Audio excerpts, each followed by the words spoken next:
खुदावंद खुदा जो है वो भला है और उसकी शफ़क़त अबदी है।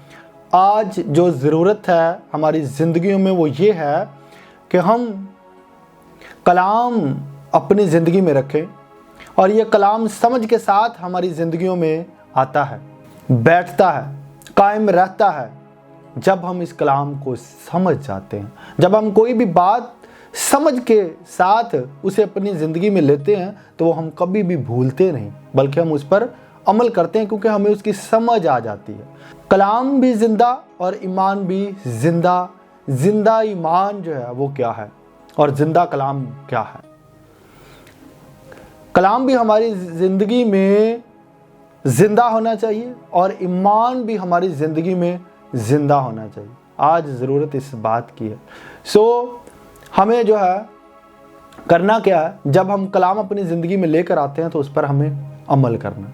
और इसी तरह से ईमान हमारी ज़िंदगी में है। बाइबल कहती है ईमान बिन अमाल मुर्दा है। ईमान के साथ एक्शन का होना भी इंतहाई ज़रूरी है। उसी ईमान पर आपको काम करके दिखाना है। अगर आप किसी बात पर ईमान रखते हैं तो आपको जो है वो क्या करना है, उस ईमान पर आपको एक्शन भी करना है, आपको काम भी करना है। वो ईमान जो आप रखते हैं उसका आपको सबूत देना है काम करके। इसी तरह से हम कलाम मुक़द्दस में से आज जो देखने वाले हैं वो ये बात है कि हम किस तरह से कामिल हो सकते हैं, हम किस तरह से कामिलियत की तरफ बढ़ सकते हैं। मैंने बाइबल मुक़द्दस में से चंद बातें ली हैं जो कलीसिया के लिए हैं। जैसे हम इमारत को देखते हैं, बाइबल कहती है कि तुम इमारत हो, खुदा में तुम क्या हो, इमारत हो। सबसे पहले हम इमारत को देखते हैं। तो इमारत जो है, जब तक कोई घर या कोई बिल्डिंग जो है वो मजबूत ना हो वो क्यों कर कायम रह सकती है। बिल्डिंग या इमारत की मजबूती के लिए क्या होना चाहिए, उसकी जो नींव है, उसकी जो बेस है, उसमें मटेरियल जो है वो बिल्कुल ठीक होना चाहिए, मटेरियल अच्छा होना चाहिए। और इसी तरह से जब उसकी दीवारें उठाई जाती हैं, उसको तामीर किया जाता है, तो फिर क्या वैसा ही मटेरियल उसमें लगाया जाना चाहिए ताकि वो नीचे से भी कायम रहे और ऊपर से भी। इससे इमारत जो है वो मजबूत होगी। चाहे आंधियाँ आएँ, चाहे तूफान आए, वो इमारत कभी भी नहीं हिलेगी क्योंकि उसकी नींव जो है, उसकी बेस जो है वो भी कायम है और वो ऊपर से भी कायम है। इसी तरह से कलीसिया को, मसीह के बदन को क्यों इमारत कहा गया, हम उस पर मुख्तसर तौर पर देखेंगे। इसलिए कहा गया क्योंकि हमारी जो नींव है, हमारी जो नींव है वो यीशु नासरी है। अगर खुदावंद यीशु मसीह जो हमारी बुनियाद है, उस पर हमारी जो इमारत है, हम उस पर नहीं बने, हमारा जो घर है वो उस पर नहीं बना, चट्टान पर नहीं बना, यानी यीशु पर नहीं बना, हमारा घर जो है वो गिर सकता है। उसमें जो नींव है, वो जो फाउंडेशन है, जो बेस है, वो पहली बात है मसीह यीशु होना चाहिए। और उसके बाद जब तामीर किया जाता है तो खुदा का बंदा पालूस कहता है मैंने दाना ममार की तरह नींव रखी। बेस जो है, मैंने फाउंडेशन जो है वो मैंने दाना ममार की तरह रख दिया है। अब जो कोई उसके ऊपर तामीर करता है वो देख ले कि वो किस तरह की बिल्डिंग खड़ी करता है, वो किस तरह के रद्दे जो है वो उसके ऊपर दीवारें बनाकर उसको खड़ा करता है। बाइबल कहती है कि मैं साहुल को लटकाऊंगा। साहुल जो है वो नाप के लिए होता है, पैमाने के लिए होता है, उससे जो सीध को चेक किया जाता है दीवार बनाते वक्त, रास्तबाजी को नापा जाएगा। यहाँ पर साहुल लटकाऊंगा और सदाकत को वो नापेगा। हमारी जो इमारत है, वो हमारा जो घर है वो यीशु मसीह पर होना चाहिए। हमारी जो बुनियाद है वो यीशु मसीह है। फिर उसके बाद मसीह जो है उसमें हमें तामीर होते जाना, उसमें ही हमें तामीर होना है। और वो बुनियाद जो है वो कायम रहेगी तो फिर उसके ऊपर क्या है, हम बिल्डिंग को तामीर कर सकेंगे, हम अपने आप को तामीर कर सकेंगे अगर बुनियाद कायम है, फाउंडेशन कायम है। तब जाके जो है वो घर बनेगा, इमारत बनेगी, मकान बनेगा जो कभी भी नहीं गिर सकता। इसी तरह से हम एक और बात देखते हैं कि यीशु मसीह जो है वो कोने के सिरे का पत्थर भी है। कोने के सिरे का पत्थर जो है खुदा ने यीशु मसीह है। इसका मतलब ये है कि जैसे जैसे हमें बिल्डिंग को तैयार करना है, जैसे जैसे हमें खुद को तामीर करना है, यीशु में हमें सूरत पकड़नी है, तो हमें मसीह यीशु की उस बुनियाद को याद रखना है, उस खुशखबरी को याद रखना है जो हमारी निजात के वक्त ईमान की खुशखबरी हमें सौंपी गई थी। ईमान का कलाम जो हमें सौंपा गया था वही हमारी बुनियाद है। उसको याद रखते हुए मसीह को हमेशा हम याद रखें और फिर तामीर होते जाएं, और कोने का सिरे का पत्थर भी वही ठहरे ताकि हमारी जो इमारत है वो गिर ना जाए। हम खेती होते हुए हमें क्या करना है? जब हमें खेती कहा गया, तुम खेती हो, हम खुदा की खेती हैं। तो जब हम खेती हैं तो खेती के लिए जो है वो काश्तकारी बहुत ज़रूरी होती है। खेती के लिए ज़मीन की तैयारी बहुत ज़रूरी होती है। खेती के लिए जो है उसके बाद उसकी देखभाल और उसके बाद उसकी पैदावार, ज़मीन फिर अपना हासिल देती है। आप जैसी मेहनत करेंगे, जैसी तैयारी करेंगे, जैसी आप अपनी ज़मीन तैयार करेंगे, वैसा ही आप फल पाएंगे, वैसी ही आप पैदावार हासिल करेंगे। जैसी तैयारी वैसी पैदावार, जैसी मेहनत वैसी पैदावार। इसके लिए जब हम अपने आप को देखते हैं कि हम खेती हैं, तो हम खेती किस तरह से हैं? खुदा जो है वो जब हम तैयार होते हैं तो अपना कलाम हमारी जिंदगियों में बोता है। वो बीज जो है उसका छट्टा लगाता है, और ये बीज जो है ये 100 गुना, 60 गुना और 30 गुना फल लाता है। लेकिन हमें जो है वो 100 गुना फल लाना है, हमें 100 गुना फल लाना है। इसके लिए ज़मीन की तैयारी जो है वो इंतहाई ज़रूरी है। हमें अपने आप को तैयार करना है। आप देखें कि ऐसा नहीं होता कि साल में जो है वो एक ही फसल ली जाती है, या फिर एक साल में फसल ले ली, सारी ज़िंदगी वो ही चलेगी। ऐसा कभी नहीं होता। हमें भी जो बार बार पैदावार जो है वो लानी है। पैदावार, अपना हासिल हमें देना है, बार बार हर लेवल पर हमें अपना हासिल देना है, हमें रिजल्ट देना है, हमें फ्रूटफुल होना है। हमें क्या करना है? हर लेवल पर और हर फील्ड में हमें क्या करना है? हमें अपना हासिल देना है, ताकि हमारी ज़िंदगियों में जो कलाम बोया जाता है वो फल लाए, पैदावार लाए, और ये ज़मीन की तैयारी के बाइस होगा। किसान की मेहनत देखें, हम ही अपनी ज़मीन के लिए मेहनत करते हैं, हम अपने लिए भी मेहनत करते हैं, अपनी तैयारी भी करते हैं और दूसरों की भी तैयारी करवाते हैं।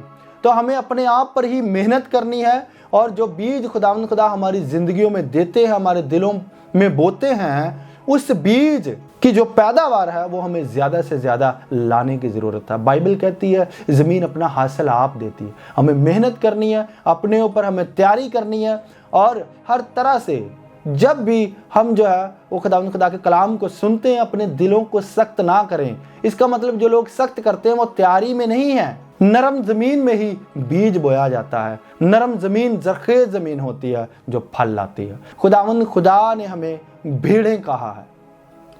भेड़ें मेरी आवाज़ जो है वो सुनती हैं, भेड़ें अपने चरवाहे को पहचानती हैं, भेड़ें जो हैं वो चरवाहे के पीछे पीछे चलती हैं। भेड़ें होते हुए हमें भी चरवाहे के पीछे पीछे चलना है, और चरवाहे की आवाज़ को पहचानते हुए हमें चरवाहे की बातों पर अमल करना है। भेड़ें होते हुए उसकी आवाज़ को सुनना है, हमें उसके पीछे पीछे चलना है। भेड़ें अपने चरवाहे की, अपने मालिक की आवाज़ को पहचानती हैं, और भेड़ें जो है वो जो भेड़ों का ग्रोह होता है उसी में रहती हैं। हमें एक दूसरे से रफाकत भी रखनी है। भेड़े होते हुए हमें जो है हमें किसी दूसरे के पीछे नहीं जाना, सिर्फ और सिर्फ जो हमारी बुनियाद है, जिस पर हमारी बुनियाद रखी गई, यानी यीशु मसीह के पीछे पीछे हमें चलना है, और हमें यीशु मसीह की पहचान में बढ़ना है। जिंदा पत्थर, कलीसिया को जिंदा पत्थर कहा गया। तुम जिंदा पत्थर हो। हम खुदा में जिंदा पत्थर हैं। जब हम तारीकी में थे, जब हम डार्कनेस में थे, तो तब हमारी जिंदगियों पर जो राज करता था वो गुनाह था। मौत हमारे ऊपर बादशाही करती थी। खुदावंद यीशु मसीह ने अपना लहू बहाकर हमें छुड़ाया, मौत के चुंगल से और गुनाह से हमें छुड़ा लिया, और अब हम पत्थर नहीं रहे बल्कि हम जिंदा पत्थर हो गए।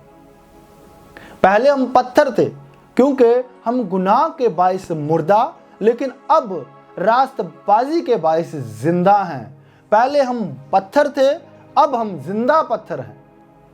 खुदावंद यीशु ने कहा, मुर्दों को अपने मुर्दे दफन करने दो, वो मरे हुए हैं, वो खत्म है। जो गुनाह में है वो मुर्दा है, जो मसीह में है वो जिंदा है। एक और बात जो हम पत्थर के लिए देखते हैं, हम पत्थर हैं और हमें यीशु मसीह की गवाही देनी है। बाइबल मुकद्दस में जहाँ जहाँ पत्थर रखे गए तो वो शहादत के लिए रखे गए, वो एज अ विटनेस रखे गए, वो गवाही के लिए रखे गए।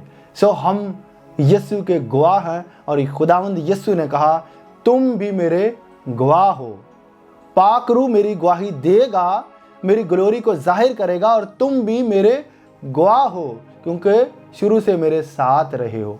और फिर उन्हीं रसूलों के बायस वही कलाम हम तक पहुंचा, और हम भी आज उसी तरह यीशु के गवाह हैं। हम क्या हैं? जिंदा पत्थर, और हम गवाही देते हैं। खुदा के नज़दीक तो चाहे पहाड़ हो यानी दूसरा पत्थर हो, वो भी चला उठेगा खुदा के नज़दीक, लेकिन हमारे नज़दीक वो बेजान है, उसमें जान नहीं है, वो जिंदा नहीं है हमारे नज़दीक। क्योंकि खुदावंद खुदा कहते हैं, मैं आसमान और ज़मीन को तलब कर लूँगा, और वो पहाड़ों और टीलों को भी तलब करना जानता है। पहाड़ और टीले भी उसके हजूर में बोलते हैं। इसीलिए जो हम ओल्ड टेस्टामेंट में देखते हैं तो हमें पता चलता है कि वहाँ पर पत्थर गवाही के लिए रखे जाते थे, पत्थर गवाही के लिए लगाए जाते थे, और वो खुदावंद खुदा की हजूरी में ऐसा करते थे ताकि पत्थर जो है वो गवाही दें। लेकिन हम वो पत्थर नहीं हैं, हम आज जिंदा पत्थर हैं। खुदावंद खुदा ने हमें ज़िंदगी दी है और हम हकीकी पत्थर हैं। खुदावंद खुदा की शुक्रगुजारी हो। तुम दुनिया के नूर हो। जिंदा पत्थर के बाद जैसा कि हम गवाह हैं तो हमें गवाही देनी है, और ये गवाही जो है हम तब ही दे सकते हैं अगर हम नूर में रहते हैं। और बाइबल कहती है, अगर तुम नूर में चलते हो तो तुम्हारा गुनाह से कोई वास्ता नहीं, तारीकी से तुम्हारा कोई वास्ता नहीं, क्योंकि तारीकी और रोशनी साथ साथ नहीं चल सकते। अब हम नूर में हैं और हम नूर की गवाही देते हैं, और जो ज़िंदगी उसने हमें दी है वही नूर है। और बाइबल कहती है कि तुम्हारी रोशनी, तुम दुनिया के नूर हो और तुम्हारी रोशनी आदमियों में फैले। हमें खुदावंद खुदा के कलाम को, क्योंकि खुदावंद खुदा का कलाम जो है वो चिराग है, खुदावंद खुदा का कलाम जो है वो रोशनी है। इस रोशनी को हमें लोगों में फैलाना है, और ये रोशनी हमारे अंदर बस चुकी है, और हम दुनिया के नूर हैं। और जो शहर पहाड़ पर बसा है वो छुप नहीं सकता, और जो सूरज चढ़ता है वो भी छुप नहीं सकता, उसकी लाइट को कोई नहीं रोक सकता। इसलिए हम अपने अंदर नूर को रखें, और तारीकी जो है वो दूर हो चुकी है, और नूर कायम रहे ताकि दूसरे भी रोशनी पाएं। खुदावंद खुदा ने हमें कहा, तुम ज़मीन के नमक हो। और जब हम ज़मीन के नमक हैं तो नमक जो है वो ज़मीन ही से हासिल किया जाता है, और ज़मीन ही के लोगों के लिए इस्तेमाल किया जाता है, और ज़मीन ही पर कामों के लिए से इस्तेमाल किया जाता है। चीज़ों को ख़राब होने से बचाने के लिए से इस्तेमाल किया जाता है, चीज़ों को मज़ेदार बनाने के लिए। फीकी चीज़ बिना नमक के क्यों कर खाई जा सकती है, बाइबल कहती है। इसी तरह से, और हम भी अगर हम इसको अक्लमंदी से सोचें तो ये बात यूं ही है कि कोई भी फीकी चीज़ बिना नमक के नहीं खाई जा सकती। इसी तरह से, जिस तरह से खुदा के बंदा अलीशा ने क्या किया, उसने बंजर जो ज़मीन थी, ख़राब जो पानी था, उसको ठीक करने के लिए, हालांकि जो नमक है वो पानी ही से लिया जाता है, और वो पानी पहले ही खारी है और उसमें फिर नमक डाल दिया। लेकिन इस बात को समझने की ज़रूरत है। वहाँ पर खुदावंद खुदा हमें ये बताना चाह रहे हैं कि तुम भी इसी तरह से जहाँ से लिए गए हो मैं तुम्हें वहाँ पर ही भेज दूंगा। जाओ दुनिया में जाकर अंजील की मुनादी करो, सारी खलकत के सामने अंजील की मुनादी करो। और खुदावंद खुदा जो है वो यही चाहते हैं, क्योंकि हम दुनिया से लिए गए और दुनिया ही में भेजे गए ताकि दुनिया को मज़ेदार बनाएं, दुनिया को पाक करने के लिए जो है वो हम कलाम को सुनाएं। खुदा का मसा जो है हर शख्स के लिए हो, और ये इसी सूरत हो सकता है जब हम दुनिया में निकलेंगे, दुनिया में जाएंगे मुनादी के लिए। और जो नमक है वो कहाँ से लिया जाता है? जैसे एलीशा ने उसी नमक को जो वहाँ से लिया गया था उसी पानी में उसे उंडेल दिया, और अब वो नमक बिल्कुल ठीक था, अब वो नमक मज़ेदार था। हमें भी अपने अंदर मज़ा रखना है। बाइबल कहती है अपने अंदर नमक रखो, अपने अंदर मज़ा रखो, और मज़ा जो है वो सिर्फ एक ही है। अगर हम रास्तबाज हैं तो रास्ते के काम हमारे अंदर होने चाहिए। आप देखें कि अगर हम किसी सोनार के पास जाते हैं, हम किसी जो है ज्वेलर के पास जाते हैं, तो हम उसे कहें कि भाई मुझे सोने की कुछ चीज़ें चाहिए। अगर वो ये कहे कि मेरे पास तो सोना है नहीं, तो हम कहेंगे तू सोनार किस चीज़ का है, तू ज्वेलर किस चीज़ का है, तूने ज्वेलरी की शॉप क्यों खोल रखी है। इसी तरह से अगर हमारी ज़िंदगियों से रास्तबाजी के काम और कलाम मुक़द्दस का मज़ा हमारी ज़िंदगियों में नहीं है, बाइबल कहती है तुम्हारा कलाम पुरफजल और नमकीन होना चाहिए। तुम नमकीन हो, तुम नमक रखो, तुम्हारे अंदर जो है वो मज़ा होना चाहिए, नमकीनी होनी चाहिए। अगर हमारे अंदर हम नमक हैं तो नमकीनी नहीं है, तो इसका मतलब है हम बेकार हैं। हमारे अंदर नमकीनी होना इंतहाई ज़रूरी है। इसी तरह से कलाम बाअमाल होना चाहिए, अमल के साथ कलाम होना चाहिए हमारी ज़िंदगी में, और इसी तरह ईमान भी ज़िंदा होना चाहिए। तो हम नेक्स्ट पॉइंट को देखते हैं कि खुदा ने कहा तुम डालियाँ हो, तुम डालियाँ हो। आप ये देखें, हमने जो पहले पॉइंट देखे हैं उन सब से इम्पॉर्टेंट पॉइंट ये है तुम डालियाँ हो। हमें वो सब करते हुए मसीह यीशु में कायम रहना है। अगर हम मसीह यीशु में अबाइड नहीं हैं, कायम नहीं है, पवित्र नहीं है, कोलाओ नहीं है, तो हम जो है वो हम फल भी नहीं ला सकते, और हम जो हरे भरे भी नहीं रह सकते, और हम काटे जाएंगे अगर हम फल नहीं लाएंगे, और जब हम काटे जाएंगे तो फिर हम आग में झोंक दिए जाएंगे। डाली जब दरख्त से काटी जाती है तो वो अलग होकर कुछ नहीं कर सकती, और अंगूर की जो लकड़ी है उससे तो कुछ बन ही नहीं सकता। बाइबल कहती है ना तो अंगीठियाँ बनाने के काम आती है, ना जो घर के बर्तन बनाने के, लकड़ी के बर्तन बनाने के काम आती है, किसी काम नहीं आती। उसका सिर्फ एक ही काम है, अगर वो फल लाए तो ठीक है, नहीं तो वो जलाई जाती है। उसे सिर्फ फल लाना है। इसीलिए खुदा ने कहा तुम मुझसे अलग होकर कुछ नहीं कर सकते, तुम्हें मेरे साथ फेलोशिप में रहना है, सोहबत में रहना है। ये आखिरी पॉइंट इंतहाई इम्पॉर्टेंट है, और इस पॉइंट पर हमें काम करना है, हमें उसकी सोहबत में रहना है। प्रोस्कुनियो यानी घुटनों के बल आकर, प्रोस जो है, प्रोस वर्ड है रूबरू होना, उसके बिल्कुल सामने होना, नज़दीक होना। प्रोस्कुनियो और कोलाओ जो है, ये दोनों वर्ड हमें याद रखने हैं ताकि हमें पता हो कि हम प्रोस खुदा के बिल्कुल पास यानी उसके रूबरू, उसके बिल्कुल सामने, और ये वर्ड हमें याद रखने हैं ताकि हम खुदा की हजूरी में उसके साथ सोहबत रख सकें और उसके साथ चिपके रहें। कोला से जो निकला हुआ वर्ड है वो कोलाओ के मायने जो हैं वो चिपके रहने के हैं, बिल्कुल एक होने के हैं, वनस होने के हैं। ये खुदा की हजूरी में होता है, जो हम उसके हजूर घुटनों के पालाते हैं, फेलोशिप रखने से, रफाकत रखने से। बाइबल कहती है खुदा की खुशनुदी बनीनो इंसान की सोहबत में है। खुदा खुश होता है हमारे साथ सोहबत रख कर। हमें सोहबत रखने के लिए खुदा यीशु मसीह ने कहा कि तुम जो है दरवाज़ा बंद करके अपनी कोठरी में जाओ और पोशीदगी में बाप से दुआ करो।